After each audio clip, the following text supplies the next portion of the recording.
పోటీ, పోటీ, పోటీ. మనం ఒక పోటీ ప్రపంచంలో బ్రతుకుతున్నాం కదండీ! మనం ఎప్పుడు ఎదుటి వాళ్ళతో కంపేర్ చేసుకుంటూ పోటీ పడుతూ ఉంటాం. ఫర్ ఎగ్జాంపుల్ స్టడీస్‌లో అయితే గుడ్ మార్క్స్ కోసం, గుడ్ ర్యాంక్స్ కోసం ఫ్రెండ్స్‌తో పోటీ పడుతూ ఉంటాం. దాని తర్వాత గుడ్ జాబ్స్ కోసం పోటీ పడుతూ ఉంటాం. ఇంకా ఇంటి దగ్గర విషయాలకొస్తే వాళ్ళు ఇల్లు కట్టుకున్నారు మేము కట్టుకోవాలని, వారు కారు కొనుక్కున్నారు లేకపోతే గోల్డ్ కొనుక్కున్నారు మేము కూడా కొనుక్కోవాలని చెప్పి ఇలా వగైరా వగైరా విషయాలు మనం పోటీ పడుతూ ఉంటాం. మరి మంచిని చేయడంలో, మంచిని నేర్చుకోవడంలో ఎందుకు పోటీ పడట్లేదంటారు? ఫర్ ఎగ్జాంపుల్ ఒక వ్యక్తి ఉన్నారు. చాలా మంచి క్యారెక్టర్ కలిగి ఉన్నారు. అందరితో చాలా మర్యాదగా మాట్లాడుతున్నారు. సో నేను కూడా ఆయనలాగే నా క్యారెక్టర్‌ని మంచిగా డెవలప్ చేసుకోవాలి అనే విషయంలో ఎందుకు పోటీ పడట్లేదు? ఇంకొకళ్ళు ఉన్నారు. చాలా మంచి హెల్పింగ్ నేచర్ కలిగి ఉన్నారు. తనకున్నంతలో చాలా సహాయం చేస్తున్నారు. సో నేను కూడా అలాగే సహాయ గుణం కలిగి ఉండాలి అనే విషయంలో ఎందుకు పోటీ పడట్లేదు? ఎవరి దగ్గర ఏ విషయాలు మాట్లాడితే వాళ్ళు బాధపడతారో అవే మాట్లాడదాం. కావాలని మరి ఎదుటి వాళ్ళని బాధ పెట్టకుండా, నొప్పించకుండా మాట్లాడే విధానాన్ని నేర్చుకోవడంలో ఎందుకు పోటీ పడట్లేదు?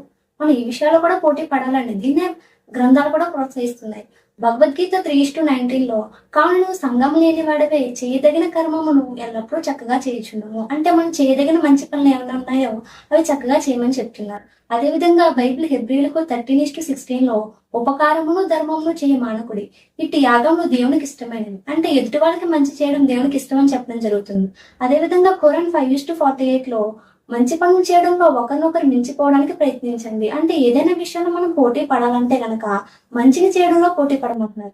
మనం ఎదుటి వాళ్ళకి మంచి చేసామనుకోండి, దేవుడు మనకి మంచి చేస్తాడు. ఇందులో మనకి పోయేది ఏం లేదు. కాబట్టి మనం ఈ విషయాల్లో కూడా పోటీ పడదాం. అప్పుడే సొసైటీలో మనకి గౌరవం ఉంటుంది. అందరూ మనల్ని ఇష్టపడతారు. అందరికన్నా ముందు మనం సృష్టించిన దేవుడు మనల్ని ఇష్టపడతారు.